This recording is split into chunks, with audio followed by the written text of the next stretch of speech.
With the threat ended and the world saved, somewhat, their reason for being there was complete. What it cost them was lost to legend and myth. Whatever happened to the originals will never likely be explored. The direction the series has taken will never get an answer officially.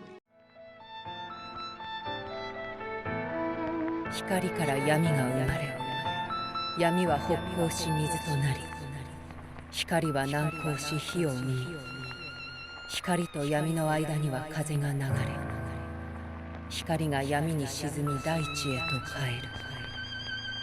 大いなる力を受け選ばれし者よ、その真の力を示せ。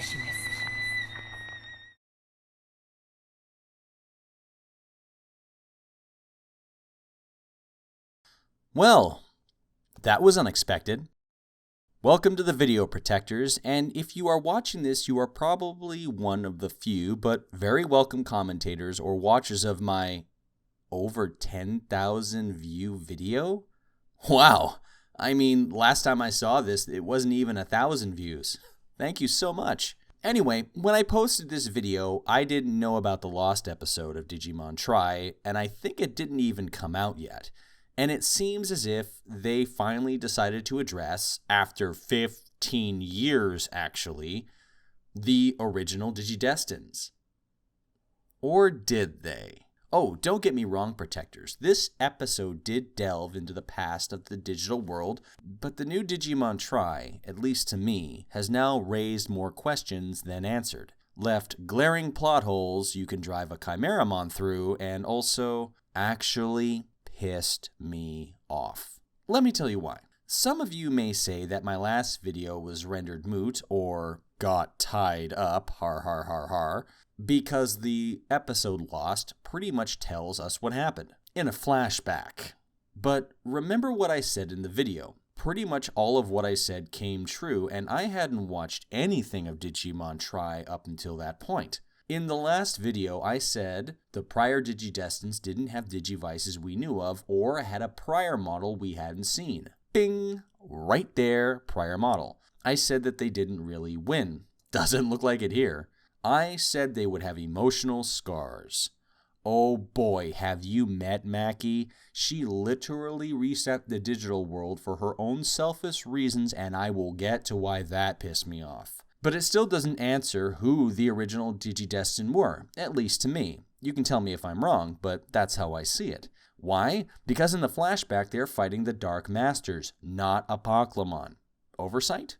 Maybe, but they were the ones who gave birth to the four Guardians, with one sacrificing themselves to complete it. They didn't face off with Apoclymon, so that's still a question up in the air. It still doesn't explain how Haida and Oikawa knew about Digimon back in the 1980s. And they are clearly older than Maki or Diego is. Still doesn't explain how they got to the digital world in the first place either. But since the opening of this series showing the Season 2 Digidestins getting wiped out, does that retcon the ending of Season 2? You know, where they all win and their kids are going off to protect the digital world from then on 25 years after the fact? And most importantly, it undercuts and completely wipes out the two ultimate sacrifices of two characters, Black War Greymon and Oikawa himself. Redemption. It is a word I don't take lightly when it comes to characters. Here we have two villainous characters, Black War Greymon and Oikawa. Two characters who are consumed by their drives. One wants to fight the ultimate opponent at all costs, and one just wants to fulfill his dream and one of his dead friend, Haida, to go to the digital world. Both in the end sacrificed themselves, giving their very lives for all time to protect the digital world. Oikawa's and Black War Greymon's ultimate and final redemption. Oikawa's was his last wish to undo all the damage he did by giving his very life in the most touching and sad moment at the last episode of Season 2, and all of it was wiped out with Maki's selfish act. That pissed me off. But these two aren't alone. Leomon's death didn't happen. Wizardmon's sacrifice didn't happen.